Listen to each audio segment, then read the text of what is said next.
Bom, isso eu já falei, e eu fiquei muito emocionado de ver o Roderberg, que presidente da SBF na década de 70, tendo aquela voz contra o regime militar. Isso para mim me deu uma emoção grande, e eu tenho que estar na SBF por todos esses períodos.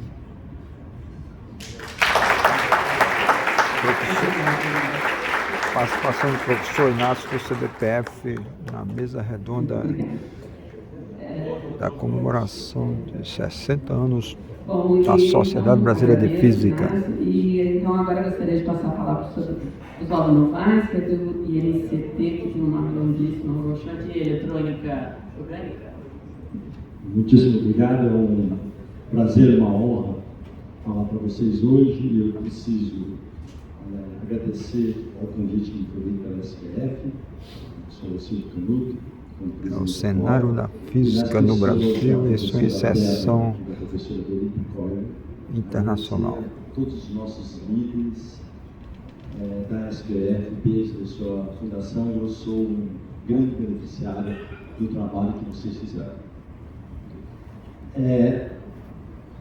Eu vou falar então sobre o de eletrônica orgânica e sustentável. Tenho prazer, eu sou coordenador, tenho prazer de ter o vice-coordenador aqui presente, o professor Marcos Cremona, da PUC do Rio de Janeiro. A primeira coisa a dizer é que o trabalho que tem sido feito no nosso INCT, que já é bastante antigo, eu vou contar um pouco de história daqui a pouco, só é possível com iniciativas como essas do INCT. Não seria possível ter eletrônica orgânica em todas as regiões do país se não fosse pela iniciativa, primeiro do Instituto Milênio e depois dos INCTs. Eu digo isso com toda tranquilidade porque eu sou herdeiro, eu sou a primeira vez que eu coordeno o INEL.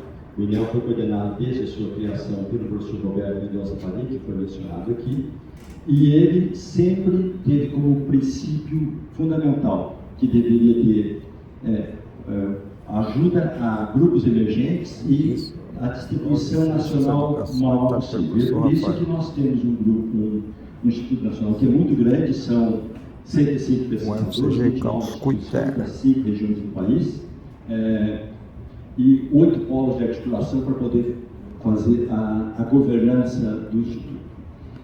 Nós usamos no INEL eu vou falar um pouquinho mais de definição sobre eletrônica orgânica, mas nós usamos uma definição bem alargada de orgânica.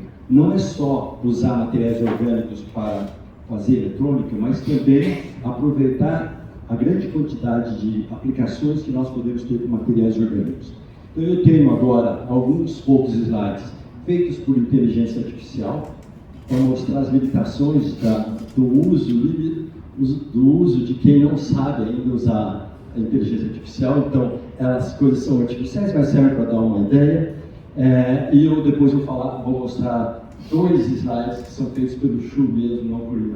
Mas aqui só para mostrar alguns dos nossos objetivos, né? Então, desenvolver materiais sustentáveis e funcionais, então uma preocupação muito grande com sustentabilidade, e isso é crucial no caso de eletrônica orgânica, e projetar, fabricar dispositivos, integrar dados e compreender e otimizar. Tem uma parte de inteligência artificial, eu vou voltar a esse assunto, e também a preocupação muito grande, como é de todo o INCT, gerar impacto científico, tecnológico e social. Então são várias áreas, eu destaco algumas aqui. Energia sustentável é uma delas, como células fotovoltaicas orgânicas ou com perovskitas. Muitos outros trabalhos de dispositivos de armazenamento de energia também, eletrônica impressa e flexível. E por isso que é importante falar do uso alargado de eletrônica orgânica, porque para fazer os dispositivos que vão ser usados com eletrônica orgânica, por exemplo, monitoramento. Então tem uma parte muito forte do INCT que é sensores, biosensores, além de transistores e também monitoramento de saúde e meio ambiente. Também há uma parte do nosso INCT que estuda a possibilidade de fazer aprendizagem de máquina, não só com software, mas também com hardware. que é aquilo que muita gente chama de computação neuromórfica. Então, é uma área bastante avançada, ainda em nível de pesquisa. Nós não temos produtos no mercado, mas essa é uma das áreas que nós trabalhamos. Bom, agora vem os meus 2 slides. Esses são meus, não tem IA. Eu já falei da definição bem abrangente do ILEO.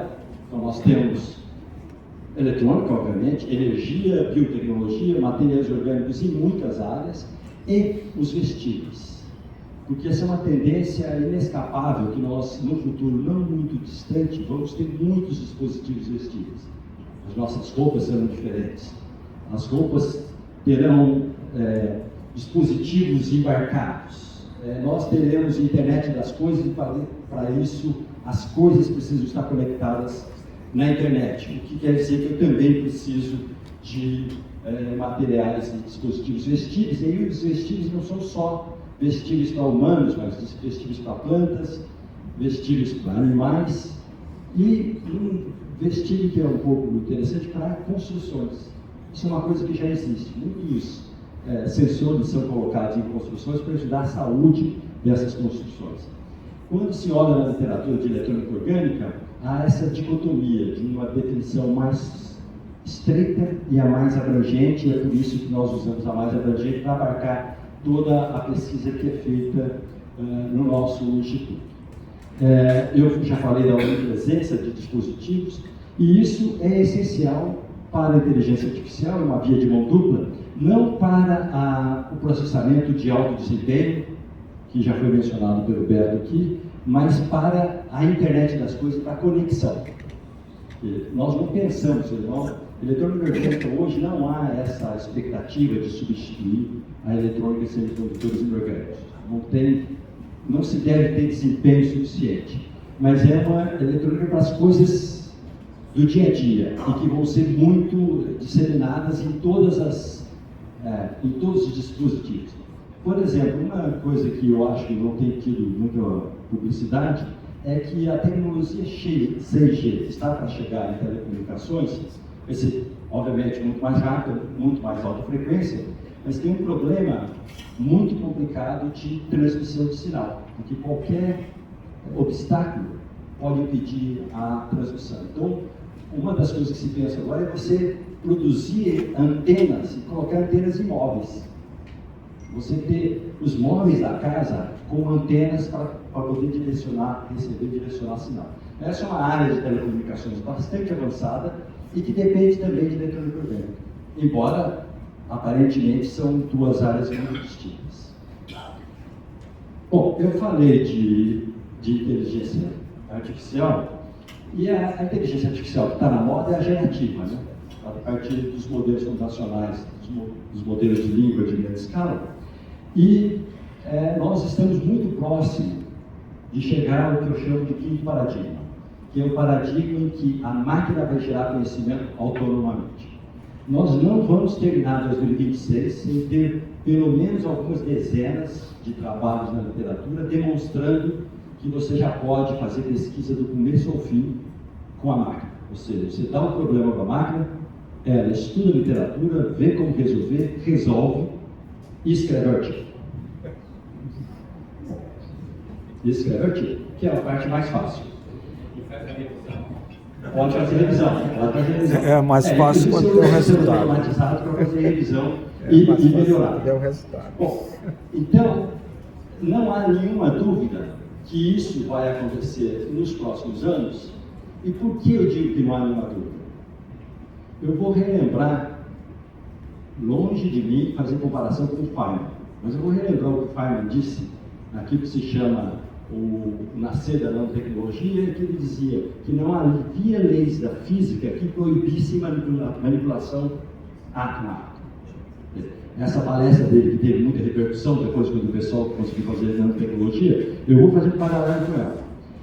Como a humanidade, como os humanos geram e transmitem conhecimento através de apenas 3 linguagens de conhecimento, que são as línguas naturais, formalismos matemáticos e artes, se uma máquina ou entidade conseguir dominar essas 3 linguagens, ela pode fazer qualquer coisa que o humano faz, sem exceção.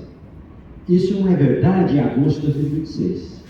mas vai ser muito proximamente. E com uma diferença. Quanto é que a máquina tem? Porque se nós, quando vamos ter uma ideia, só podemos ter essa ideia a partir do corpus, ou seja, material de língua que nós temos na nossa mente, ou do nosso conhecimento de formalismo matemático, ou da nossa capacidade artística. Como é que a máquina, como é que nós nos comparamos com a máquina? Eu vou dar 2 números. Eu vou começar com aquele que é melhor para nós.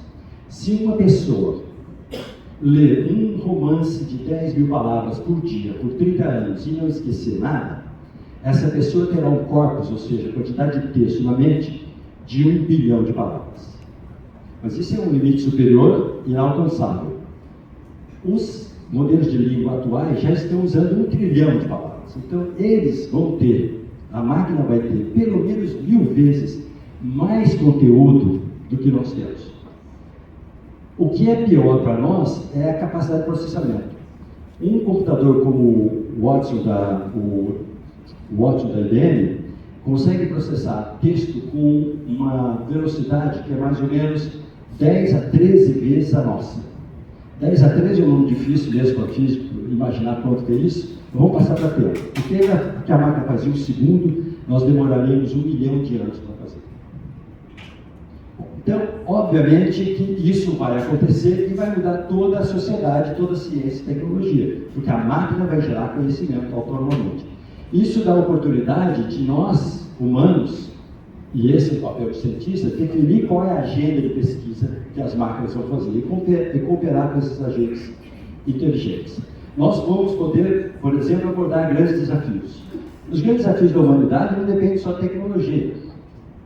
Fome, guerra, certo? Desigualdade. São muitos problemas que dependem de tecnologia e de outras áreas, como comportamento, e nós vamos ter pela primeira vez uma condição de gerar conhecimento em velocidade tal que podemos atacar esses desafios. O que eu prefiro, que eu mais gosto é desigualdade. Por quê? Porque os físicos que estão na audiência, que têm familiaridade com sistemas complexos ou redes complexas, sabem que você tem um arcabouço enorme teórico para discutir desigualdade, para fazer modelos de desigualdade. Então, o que os países deviam estar fazendo é usar a ciência, nesse caso, física, matemática, principalmente, que é a teoria dos grafos e redes complexas, para estudar a desigualdade. Ideologia é o que menos importa nisso.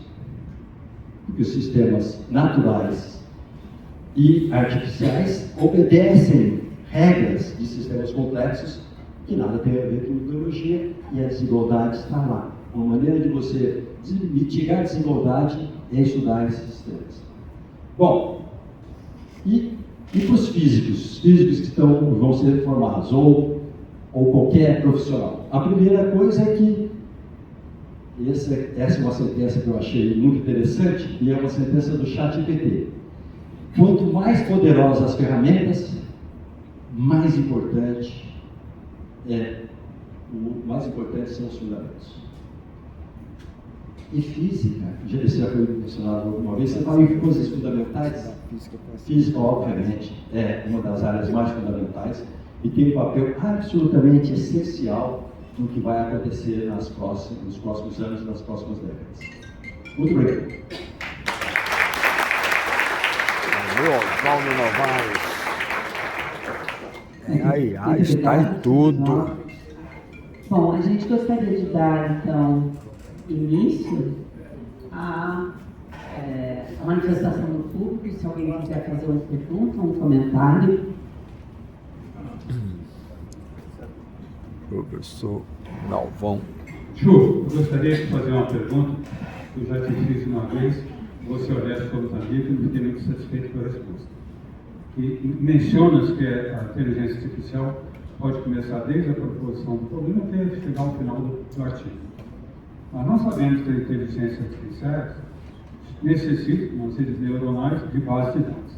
Então, vou te dar um problema de física. Suponha que eu estivesse no final do século XIX, começo do século XX, como estava Planck.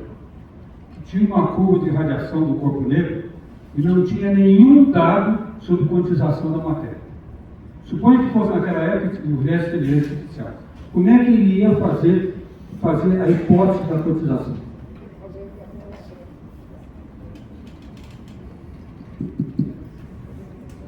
Excelente pergunta, eu acho que já discutimos isso, você não ficou convencido. É óbvio que o que vai se demonstrar até o final de 2026 é resolver problema fácil, certo? Os problemas muito difíceis, isso vão ficar para depois. Se houvesse IA no tempo do Planck, primeiro, a quantidade de dados que era disponível não seria suficiente para treinar um sistema como nós precisamos hoje, certo? Mas agora, se nós tivéssemos todos os dados que são hoje disponíveis, a máquina vai conseguir achar essa relação. Vai conseguir porque, veja, a máquina é como nós. Ela tem o conhecimento a partir de texto e de modelos matemáticos. Se ela tem muito mais informações que nós temos e muito mais capacidade de processamento, ela vai fazer. Pode demorar mais tempo? Pode. Por exemplo, vai ser possível unificar a teoria da gravitação com mecânica quântica? Nós não sabemos. Pode não ser possível, então a máquina não vai conseguir fazer. Não certo? vai conseguir. Então, obviamente que esses grandes desafios da física, como em outras áreas, nós ainda vamos penar para ver se a IA consegue fazer. Da mesma forma que alguém pode perguntar, mas a IA que vai poder fazer poesia ou peça de teatro, vai conseguir criar um novo Shakespeare?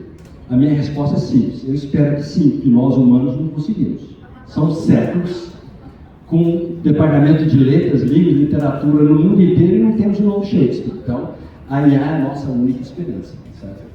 Então, quer dizer, isso, a minha certeza vem da falta de limite. Porque não há nenhuma evidência, o que se mostra com esses modelos de língua de larga escala, é que não há nenhuma evidência que nós humanos tenhamos algo especial que nos faça ser melhor que a máquina, quando a máquina tiver toda a informação. Lembrando que, para descobrir novas coisas agora, nós falamos para a máquina agora, nós já sabemos disso, que quando ela não conseguir nenhuma resposta nas teorias vigentes, ela pode criar uma. No início vai criar algumas que não fazem sentido e, eventualmente, pode conseguir criar uma que faça. Obrigado. Professor Tessales, do CDPF. Você falou que a física é essencial. É muito bom para a física. Eu pergunto, e os físicos? Como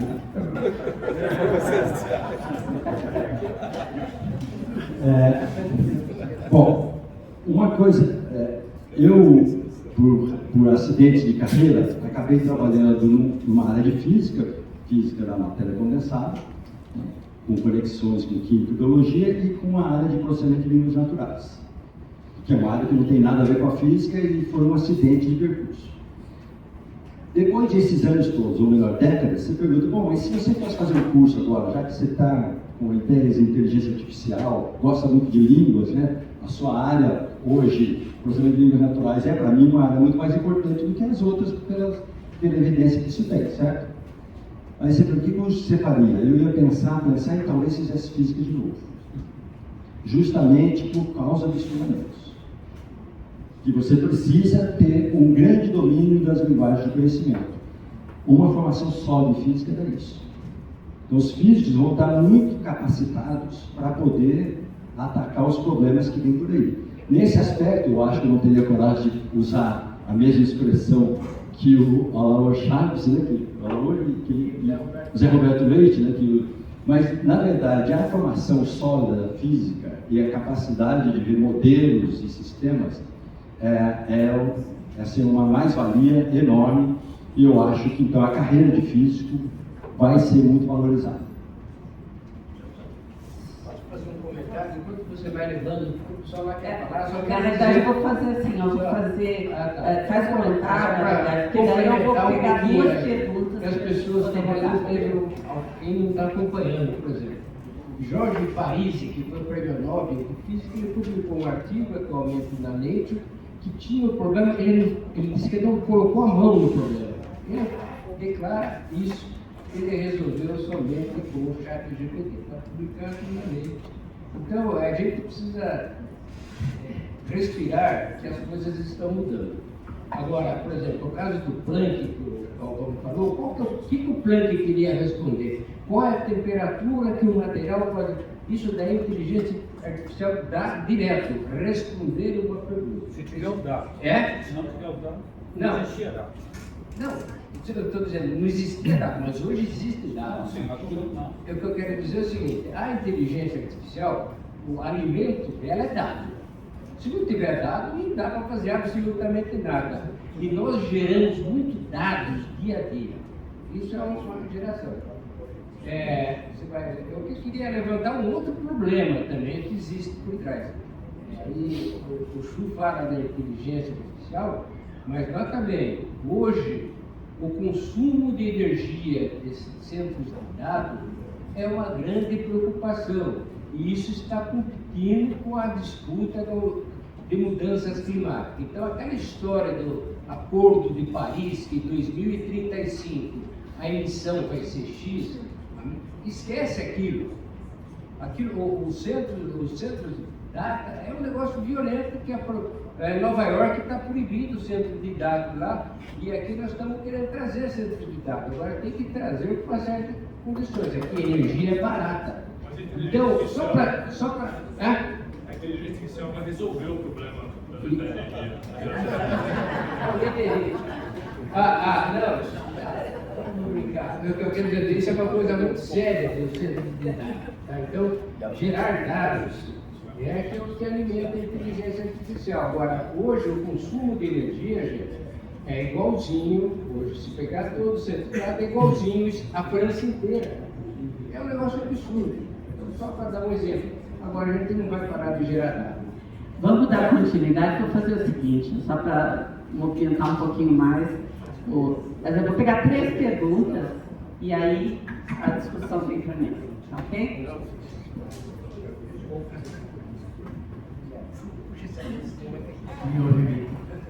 Uma pergunta experimental para a polêmica sobre aí do professor Galvão e do professor Oswaldo. Se alguém coloca numa máquina atual os dados que o Planck tinha, esta máquina vai encontrar a mecânica quântica? Os dados da época, não os de agora. A experiência tem que ser feita nas mesmas condições. Então o Planck é melhor do que a máquina.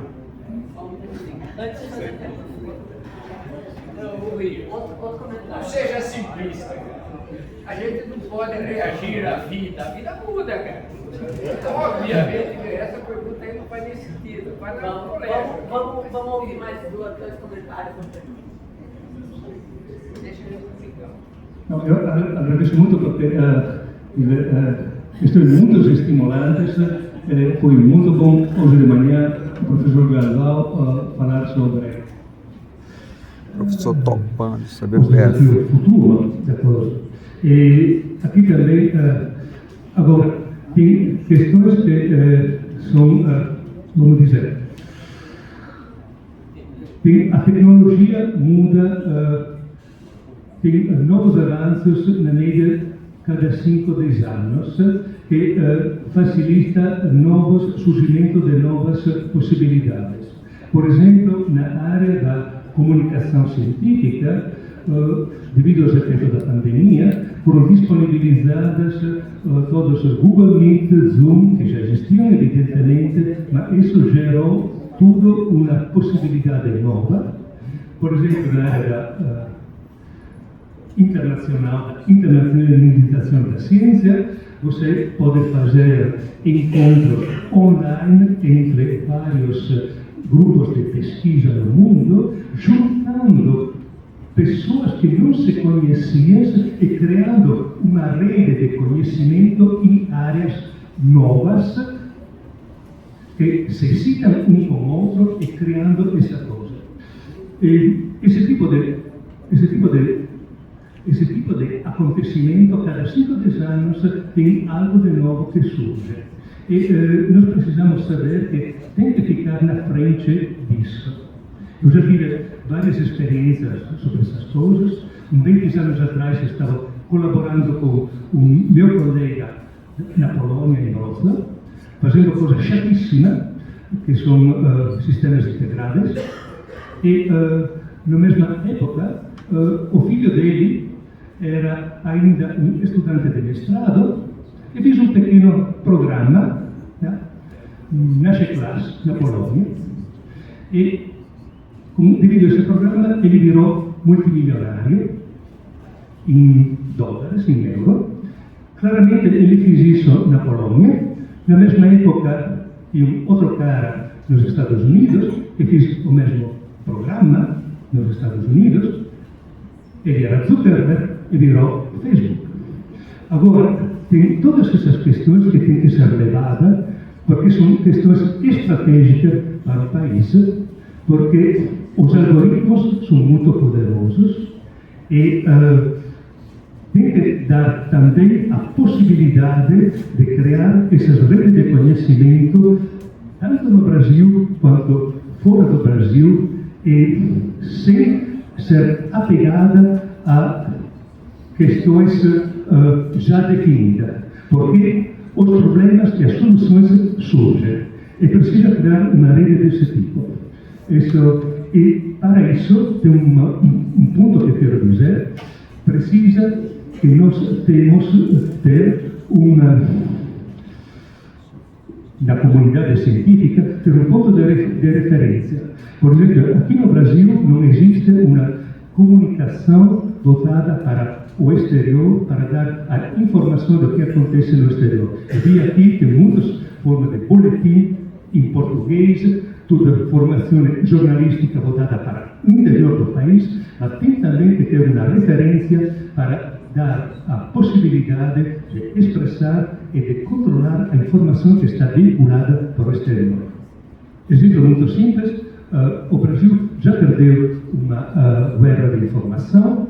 Se você pergunta quem inventou o aeroplano, mundo afora, você já sabe a resposta. Nós temos que controlar essas coisas. Isso também é estratégico. Essas são minhas considerações. Gostaria de saber o que você acha sobre isso. É isso, professor Topão.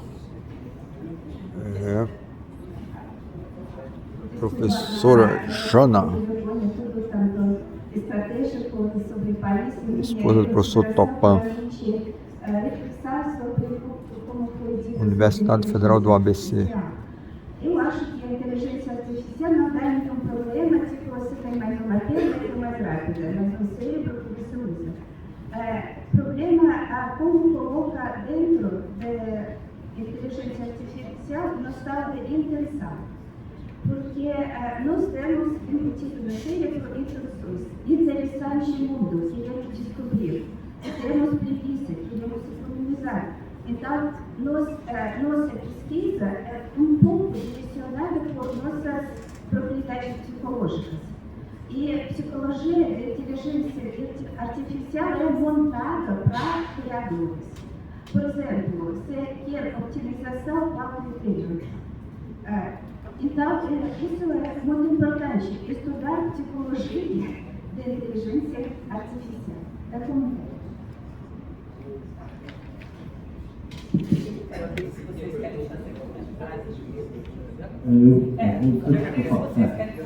Mas só uma questão.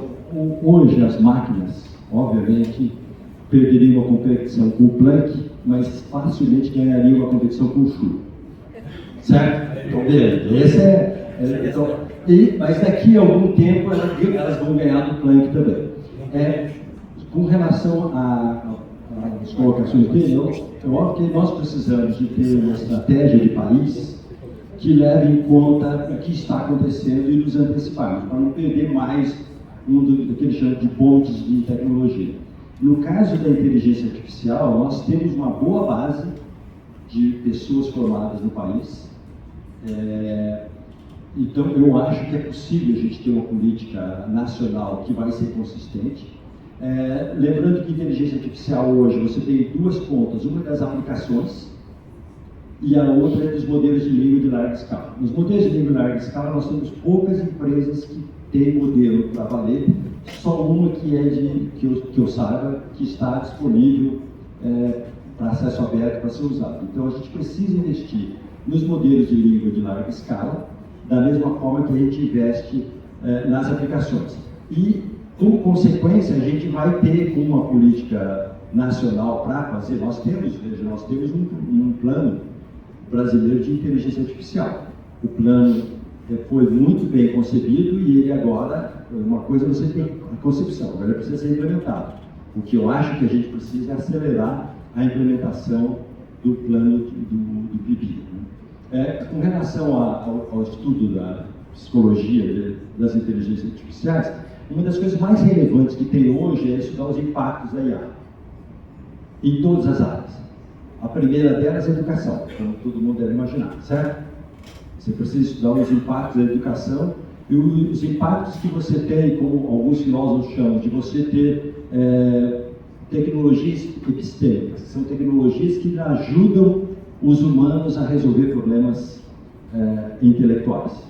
Só um comentário sobre os data centers. Eu tentei olhar na Web of Science se havia trabalhos científicos mostrando o impacto com um trabalho científico mesmo. Eu não consegui encontrar. Há muitas estimativas sobre os custos o gasto de energia e de água dos data centers, mas eu não tenho certeza que esses estudos sejam de fato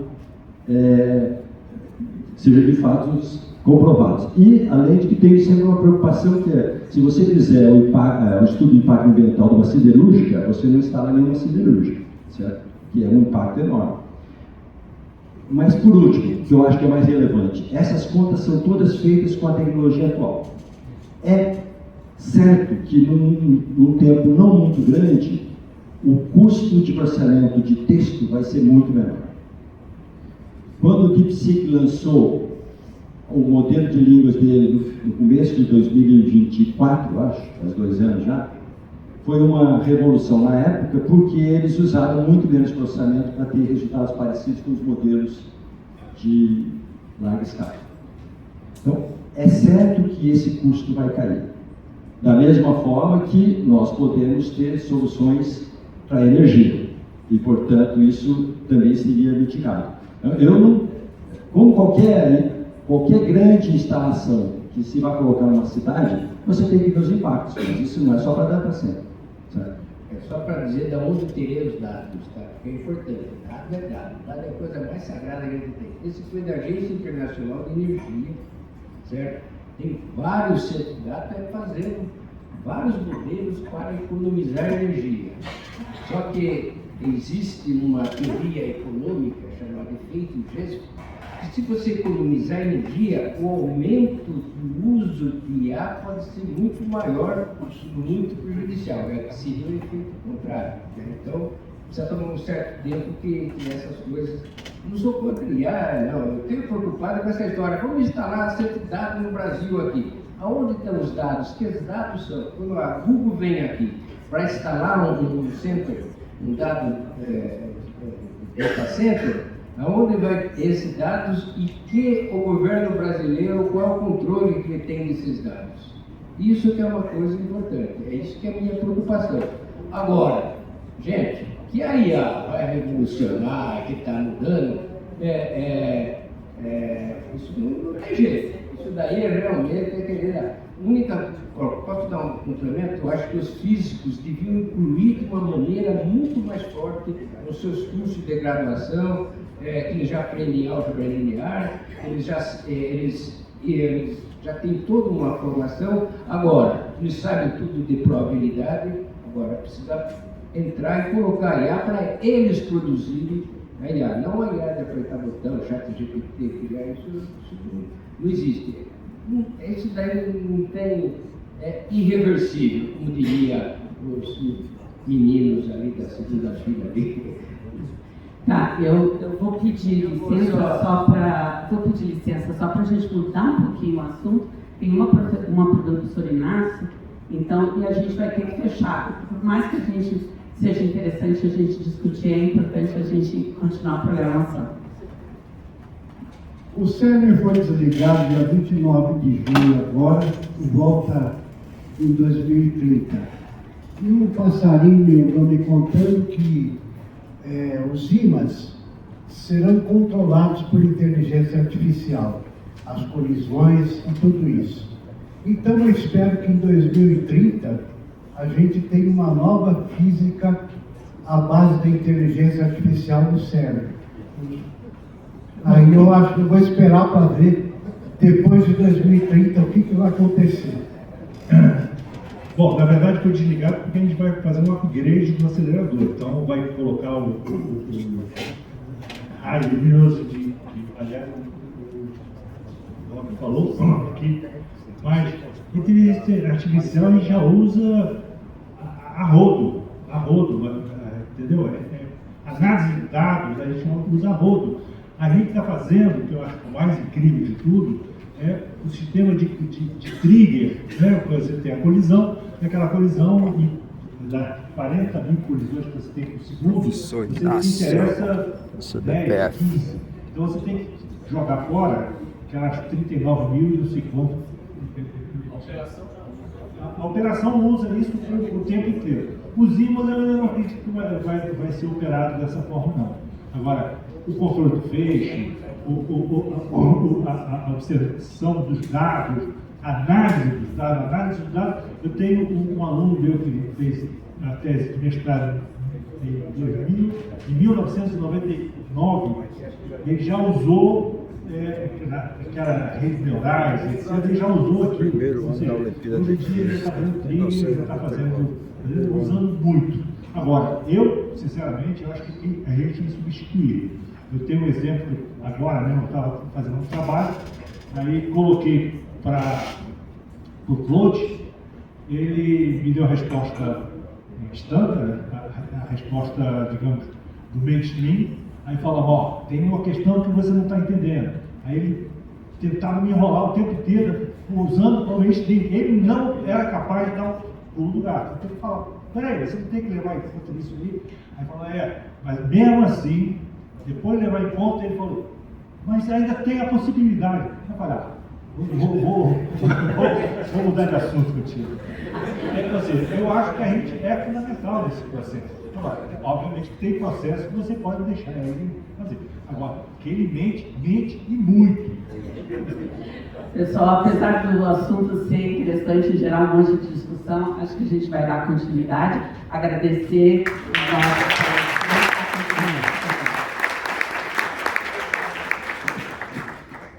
Neste momento, convidamos a professora Marcília Guazelli para que proceda com as homenagens às comissões diárias.